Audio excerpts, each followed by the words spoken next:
빙점 소설 작가 미우라 아야코 다 아시죠? 미우라 아야코는 우리가 잘 아는 대로 일본에서 독실한 크리스천 작가입니다. 이 미우라 아야코가 빙점으로 이제 그 명망이 알려지자 또 그가 크리스천 작가인 걸 알고, 무엇보다도 미우라 아야코가 병약하여 늘 결핵과 여러 가지 질병으로 요양원 신세를 많이 졌습니다. 그래서 어느 날 누가 미우라 아야코에게 물었어요. 불교는 보면은 뭐 이렇게 연부를 외우는데, 나무탑을 그리고 연부를 외우는데 기독교는 혹시 뭐 외우는 연불이 없냐? 그렇게 물으니까 미우라 아야코가 뭐 이렇게 외우는 연불은 없지만 아주 핵심적이고 정말 정확한 기도가 있다. 짧은 기도가 있다. 힘들고 어려울 때. 그래서 그게 뭐냐? 그랬을 때 그거를 임마누엘 아멘 이렇게 가르쳐 준 거예요. 임마누엘 아멘. 여러분들 임마누엘이라는 뜻은 아시죠? 하나님이 나와 함께 하시다. 한번 우리가 임마누엘 한번 해봅시다. 임마누엘 아멘. 그러니까 그건 무슨 얘기냐면, 언제 우리가 하나님이 나와 함께 하시는 것을 믿게 되거나 소망하게 됩니까? 자신의 연약함, 어려움이 있을 때 그런 고백을 하고 그런 소망을 기도하게 되는 거죠. 임마누엘이라는 이 고백의 뜻은 하나님이 나와 함께 하실 것이다라는 미래형이 아니라, 혹은 하나님이 나와 함께 하셨다라는 과거형이 아니라 현재형입니다. 그래서 이 미우라 아야코의 임마누엘 아멘이라는 이 기도는 우리가 위기가 있거나 어찌할 바를 모를 때, 그때 바로 우리의 기도의 제목이 되는 것과 동시에 기도의 핵심이 되는 겁니다. 그런데 여러분들은 혹시 뭐 경험하는지 모르지만 정말 힘들 때 이런 하나님이 나와 함께 하신다라는 그 고백인과 동시에 기도를 하게 되면 정말 우리가 예상치 못한 마음의 평강이 찾아오는 것을 경험할 수 있습니다.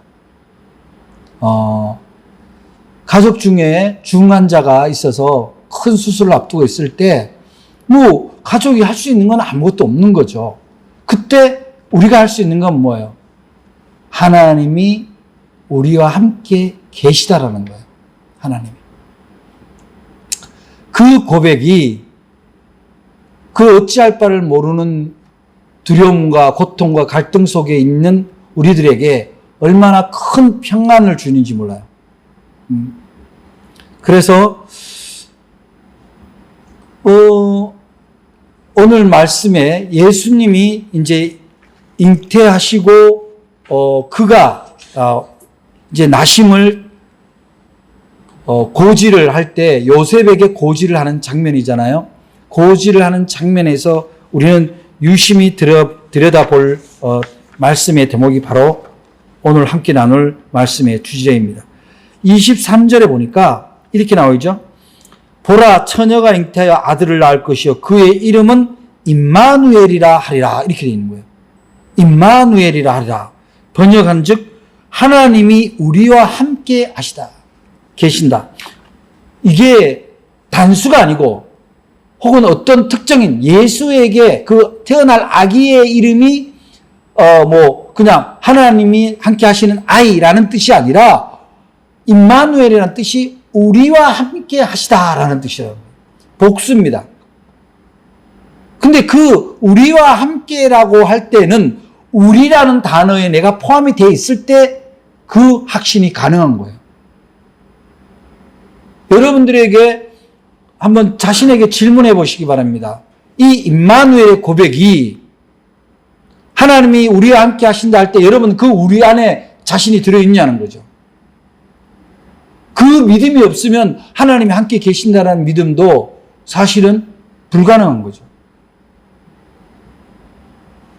그래서 그런데 이 태어날 아기, 성령으로 잉태해서 태어날 아기 이름이 임마누엘이라고, 그 다음에 그의 이름을 예수라 해라. 예수라는 말은 또 무슨 뜻입니까?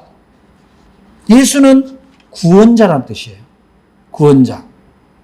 여호수아라는 이름이 구원자라는 뜻이거든요. 그래서 동일한 거예요.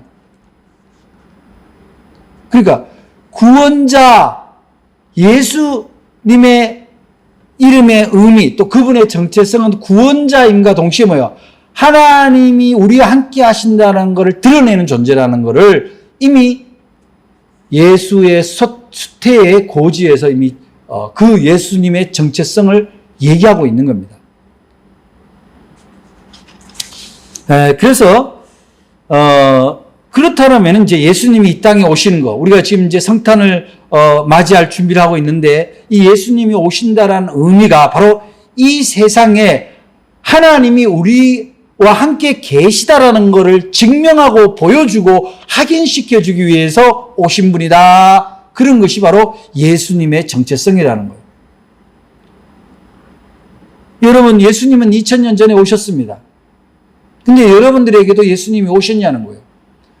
우리와 함께 하시는 임마누엘의 예수님이 오셨냐는 겁니다. 만약에 여러분들이 그 고백을 진심으로 할 수 없다라면 이번 대림절 기간에 반드시 그 고백이 일어나게 되기를 주의 이름으로 축원합니다. 이제 여호수아 이름이 아까 전에 말씀드린 대로 구원자다 그랬잖아요. 그런 의미를 가지고 있다 그랬을 때, 여호수아는 누구의 구원자로서의 역할을 담당을 했나요? 모세의 뒤를 이어서 요단강을 건너기 광야 생활까지는 모세가 이스라엘 백성을 구원으로 이끄는 지도자 역할을 했다면, 이제 가나안 땅에 입성을 해서 거기서 이스라엘 공동체를, 독립된 자유의 공동체를 형성할 동안의 그 리더 역할, 구원자로서의 리더 역할을 여호수아가 했다는 겁니다. 그런데 그건 뭐예요? 하나님이 이스라엘이라는 한 민족을 통해서 인류의 구원 방식을 보여주기 위한 하나의 샘플로서 한 민족에 대한 구원자였다면, 예수 그리스도는 그렇지 않다라는 거예요. 온 인류를 위해서. 그래서 예수님이 오셔서 예수님이 만났던 대상들을 보면은 대부분이 어떻습니까? 유대 적통, 유대인들 적통을 만난 게 아니라 대부분 유대인으로부터, 이스라엘 순혈로부터 소외받은 이들을 만나는 것을 볼 수 있습니다. 그것은 무슨 얘기냐면 이스라엘을 버렸다 이런 측면이라기보다는 이스라엘이라는 단일 어떤 특정 민족에 국한된 유대 종교에서 온 인류를 구원하러 오신 그 구원자의 의미로서 예수라는 이름을 가지고 있다는 겁니다. 그렇다면은 오늘날 우리에게 예수라는 존재는 바로 나와 함께 하시고 우리와 함께 하시는 그 구원자, 그 예수를 우리는 믿는 믿음으로서 우리의 신앙의 정체성이 세워진다고 할 수 있습니다. 그런데 우리가 이제 중요하게 우리가 다시 우리의 신앙의 어떤 구원의 어떤 지점을 정하게 이해하기 위해서는 왜 하나님이 당신의 독생자 예수를 왜 이 땅에 보냈냐는 거예요.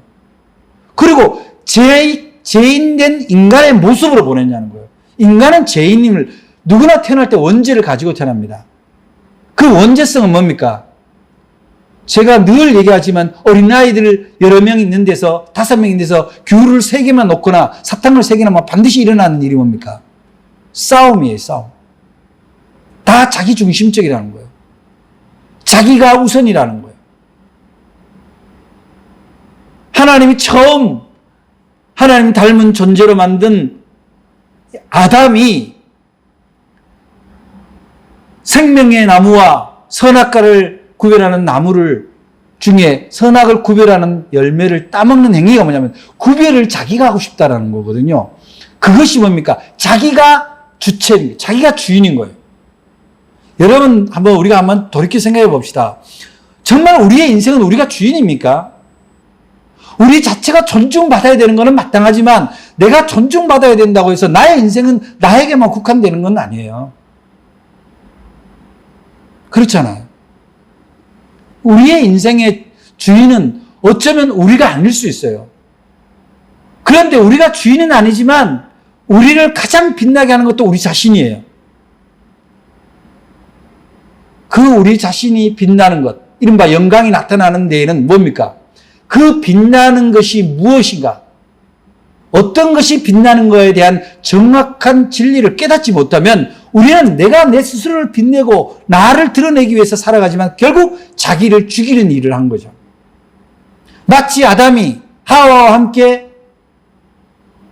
사탄과 뱀의 유혹을 이기지 못하고 자기가 하나님처럼 모든 것을 판단하고 싶어하는 그 욕구처럼 우리는 그런 죄성을 가지고 있다는 거예요. 내가 모든 것을 판단하고 싶어하고 결정하고 싶어하는 그런 죄성, 그런 죄성이 바로 원죄라는 거예요. 그 원죄성을 해결하기 위해서는 어떻게 된 거예요? 인간은요, 만약에 그 원죄성을 해결하지 않으면요, 끊임없이 자기 중심입니다. 세상에 지금 분주한 그 권력 싸움도 결국 자기가 권력의 주체가 되어야 된다는 그런 끊임없이 스스로가 심판자가 되고 싶어하는 그런 원죄성이 드러나고 있는 거거든요. 그 원죄의 문제를 해결하지 않고서는 결국 이 땅에 하나님 나라, 천국을 이룰 수가 없다는 것을 하나님이 보신 거예요. 샘플로 만든 이스라엘 민족에게 그들의 종교성에서 실패를 하나님이 보신 겁니다. 그래서 결국 하나님이 직접 인간의 모습을 가지고 인간은 어떻게 살아야 되는가를 보여주신 사건입니다. 그러나 하나님이 스스로 만든 인간에게 하나님이 세상으로 내보낼 때 제한성이 있죠. 죽음입니다. 그 죽음까지도 독생자인 예수 그리스도가 그대로 경험하도록 죽음 앞에 임하는 인간의 자세, 하나님이 함께하는 존재는 죽음 앞에서 어떠해야 되는가에 대해서까지도 오롯이 보여준 사건이 예수가 이 땅에 온 사건입니다. 고통당하시고 억울함을 당하시고 머리 둘 것 없이 외로워하시고 그 다음 평범한 청년으로서 부모를 돕는 목수로서 살다가 세상을 구원하기 위해서 세상 속으로 나온 예수 그리스도, 그의 이름이 하나님이 우리와 함께 하시다라는 거예요. 어떠한 어려움이 있더라도, 어떠한 고난이 오더라도 하나님이 나와 함께 하신다면 그 길을 가는 믿음의 정체성과 함께 무엇이 구원인가에 대해서 보여주신 사건입니다. 예수님은 죄 없는 몸으로서 처녀로부터 잉태돼서 이 땅에 왔지만 마치 죄 없는 존재가 죄를 뒤집어 쓰고 죽기까지 하는 그 모든 과정을 하나님이 함께 지켜보셨다는 사실입니다. 그것을 이기고 무덤에서 사흘씩이나 죽음을 경험한 예수 그리스도, 그분이 바로 우리와 함께 하시는 하나님이라는 사실입니다. 저 여러분들이 이 연말을 보내고 성탄의 절기를 보내면서 죽음을 이기고 죄를 이기고 우리를 구원하기 위해서 오신 예수님이 여러분의 구주라는 고백만 있다면, 그분이 여러분과 저와 함께하고 있다면 이 코로나19가 되든지 경제적으로 파탄에 이르든지 무엇이 두렵겠습니까? 모든 것을 알고 모든 것을 경험하며 모든 것을 구원하신 주님이 우리와 함께 하신다는데 우리가 잠시 어려움이 있다고 과연 주님마저 우리를 버리시겠냐는 거예요. 우리를 버리기 위해서 십자가를 지셨냐는 거죠. 그렇지는 않다는 거예요. 많은 사람들이 어려움이 있을 때마다 임마누엘 예수를 부르짖기보다는 엉뚱한 데 가서 임박한 위기를 임시 처방으로 모면하라는 것에 급급합니다. 오늘날 1년 동안 교회가 공동예배를 제대로 못 드리고 많은 신앙이 연약한 사람들이 교회로부터 멀어진 그런 위기가 왔습니다. 저는 그러나 절대로 이것을 교회의 위기일지언정 예수 그리스도에게 위기일 수는 없다는 거죠. 어떻게 세상의 위기가 그리스도를 이길 수가 있습니까?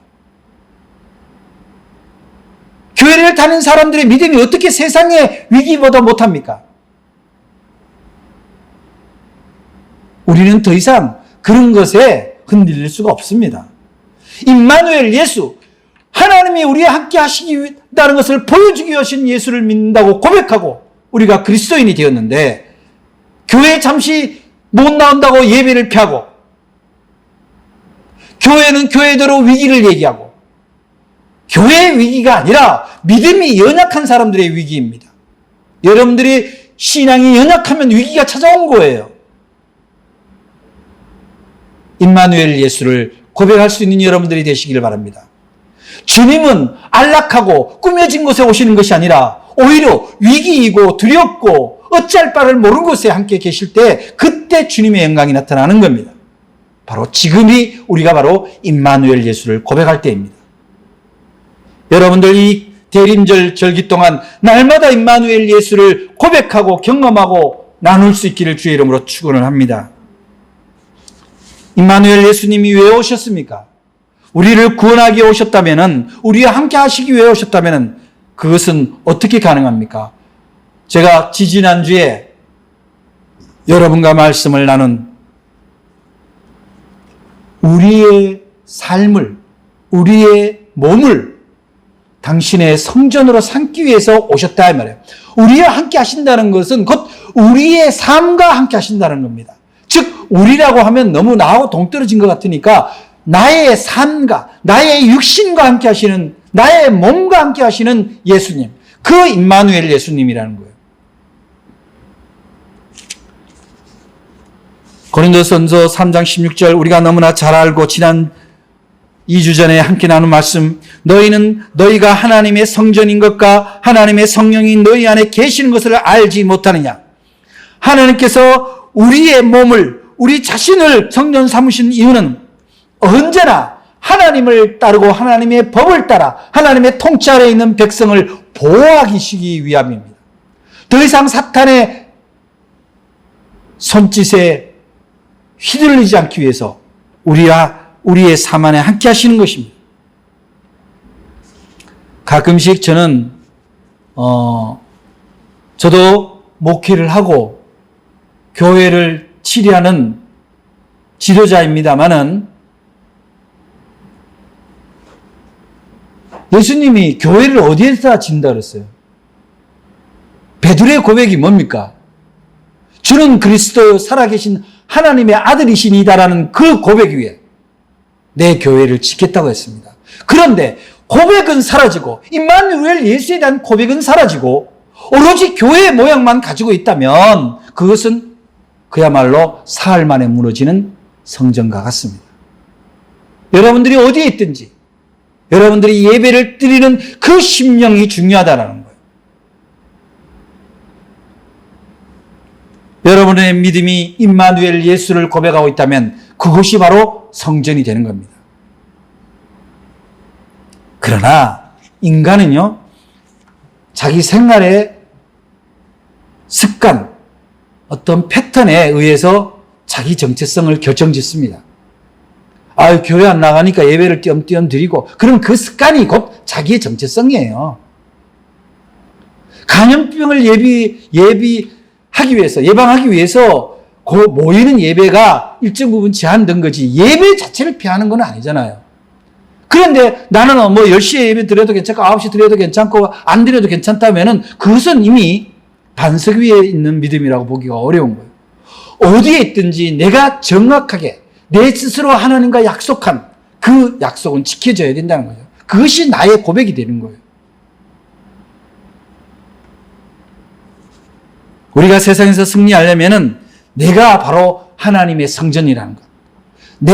내 몸이, 내 삶이 곧 예배를 드려야 될 그 정체성을 가지고 있다는 것. 그것을 깨닫는 걸로부터 우리는 세상을 이길 수 있는 겁니다. 예수님이 베드로의 고백 위에 교회를 세우겠다고 했습니다. 그 교회는 건물로서, 형식으로서 교회를 의미하는 것은 아닙니다. 교회가 필요 없다는 것이 아니라 교회는 훈련 공동체예요. 예배 공동체입니다. 실제로 주님이 반석 위에 교회를 세우겠다라고 했을 때 그 교회는 바로 우주적인 교회입니다. 온 세계가, 온 우주가 그리스도의 교회가 되는 겁니다. 그건 어떤 의미를 얘기합니까? 온 인류가 하나님을 모시고 사는, 임마누엘 예수를 모시고 사는 그 세계를 주님은 꿈꾸고 계시고 우리에게 요청하고 계시다는 겁니다. 여러분의 삶 가운데, 여러분의 예배 가운데, 여러분의 소망 가운데 여러분 임마누엘 예수가 계시냐는 거예요. 그것이 바로 주님이 원하시는 교회의 모습입니다. 그 주님이 우리에게 부여하신 당신의 소망, 그것이 곧 우리의 소망이 될 때 주님과 함께 이 세상을 하나님의 나라로 만들어가는 그 삶, 하나님의 나라의 정체성인 사랑과 평화의 삶,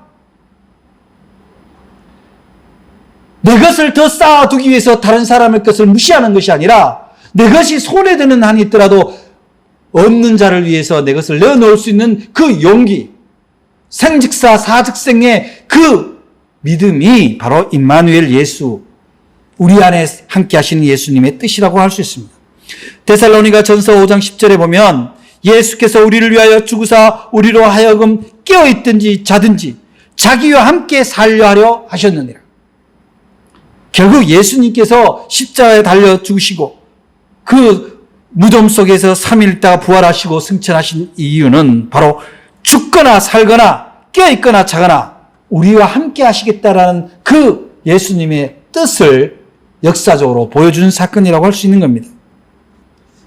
여러분, 이 대림절 기간에 여러분의 삶 안에, 여러분의 몸 안에 예수님이 계시는지 질문해 보시기 바랍니다. 그래서 여러분의 삶이 예배가 되고 있는지 돌아보시기 바랍니다. 잃어버린 것을 회복하는 것은 물질이 아니라, 경제가 아니라 바로 우리의 믿음입니다. 예수 그리스도와 함께 살아가고 있다는 그 믿음을 회복하는 2020년 대림절이 되시기를 주의 이름으로 축원합니다. 그 다음에 예수님이 임마누엘 예수가 우리에게 오시는 이유는 바로 영적인 참 자유를 위해서 오신다는 사실입니다. 히브리서 12장 14절부터 15절에 보면 자녀들은 혈과 육에 속하였음에 그도 또한 같은 모양으로 혈과 육을 함께 지니심은 죽음을 통하여 죽음의 세력을 잡은 자, 곧 마귀를 멸하시며 또 죽기를 무서워함으로 한평생 매여 종노릇하는 모든 자들을 놓아주려 하심이니. 이것은 다시 말씀을 하면은 예수 믿는 자들 안에 임마누엘 함께 하신 하나님이 계심으로 말미암아 마귀와 죽음의 그늘, 죽음의 두려움으로부터 자유케 하기 위해서 예수님이 이 땅에 오셨다는 사실입니다. 사람은 누구나 이 땅에 올 때 두려움이라는 그 나약함을 가지고 옵니다. 공포라는 나약함을 가지고 태어납니다. 왜 그렇습니까? 죄를 범했기 때문이에요. 왜 두려움이 옵니까? 내 마음대로 한 일에 대해서 그 결과가 늘 두려운 거예요. 그러나 하나님의 뜻으로 했던 일에는 그 뜻이 이루어지거나 늦어져도 그것은 하나님의 뜻이기 때문에 마음의 평안이 유지됩니다. 대부분의 사람들이 조바심이 일어나는 건 뭡니까? 자기 뜻이 이루어지기를 원하기 때문에 조바심이 일어납니다.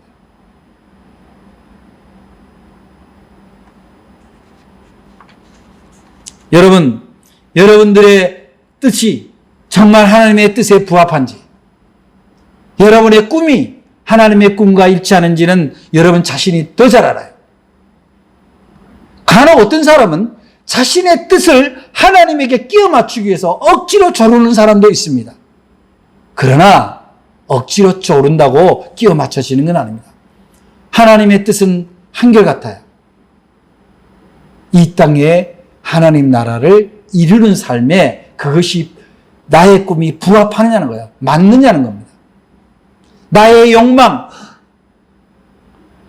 나의 욕구, 쾌락을 위해서 하나님 앞에 요청하신다 하더라도 그것이 마치 들어준 것처럼 보이지만 그것은 하나님의 뜻이 아닐 수가 있습니다.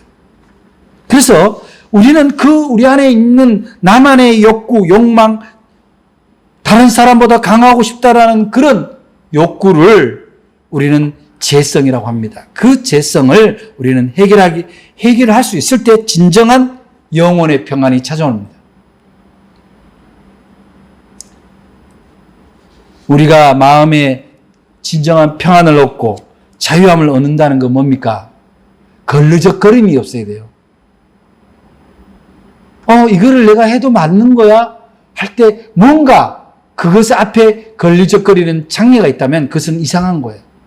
하지 말아야 되는 거예요. 그런데 많은 사람들은 자기의 욕구, 자기의 판단을 앞세우다 보니까 그러한 것들을 저지르게 됩니다. 자기 임의대로 하게 됩니다. 임의대로 하다 보니까 어떤 일이 벌어져요? 그 결과가 두려워지기 시작합니다. 최선을 다한 사람, 그 사람들에게는 두려움이 그렇게 많지 않아요. 우리가 자주 인용하는 한자수고 진인사 대천명, 최선을 다한 다음에 결과는 하늘에 맡기라. 최선을 다하지 못한 사람들은 늘 두렵죠. 근데 그 최선은 뭡니까? 하나님과 함께 했냐는 거예요. 기도를 했냐는 겁니다. 하나님의 뜻에 부합하냐는 거예요.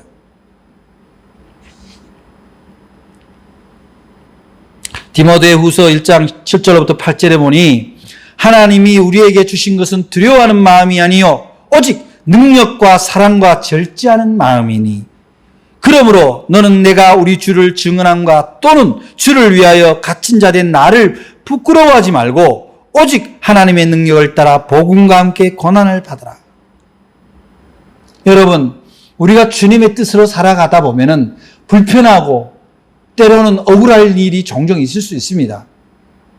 근데 그 불편하고 억울한 일을 주님이 평생 시키지는 않습니다. 왜 그러냐?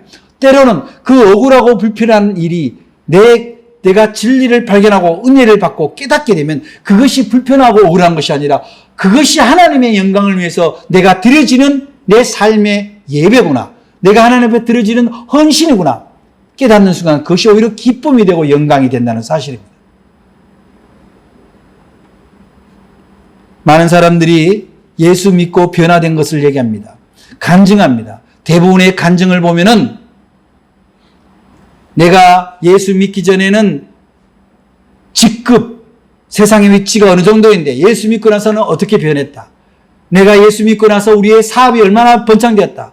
예수 믿고 나서 우리 교회가 얼마나 부흥되었다. 대부분의 숫자와 규모의 이야기를 합니다. 물론 그것도 맞을 수는 있습니다. 그러나 그것이 중요한 게 아니라 내 삶의 패러다임이 어떻게 바뀌었느냐는 거예요. 우리가 임마누엘 예수를 우리 안에 모셔야 되는 이유는 나의 삶의 패러다임 자체가 완전히 컨버전돼야 되는 거예요. 주님이 가셨던 길을 내가 가는 겁니다.